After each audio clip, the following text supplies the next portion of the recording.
Автодорога Петропавловск, Астана, 446 километр. Фура не справилась с рулевым управлением, съехала на обочину. Сейчас сотрудники батальона патрульной полиции остановили проезжающий мимо транспорт. Пытаемся вызволить ее с обочины.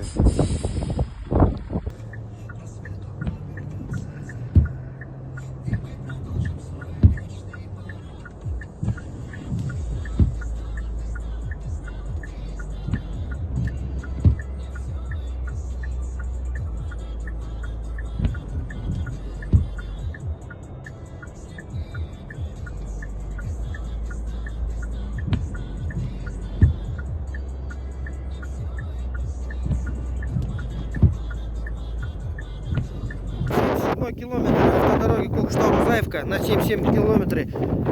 Водитель автомашины «Газель», не справившись с управлением, вылетел в букет и допустил опрокидывание. Жертв и пострадавших нету. Машина лежит на обочине, на боку. Водитель на месте. Сейчас вот подъехали, оказываем помощь.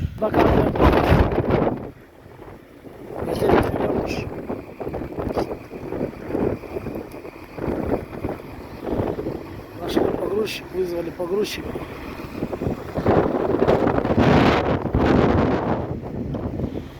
Манипулятор.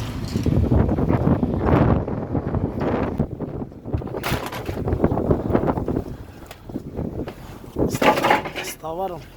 Аккуратно.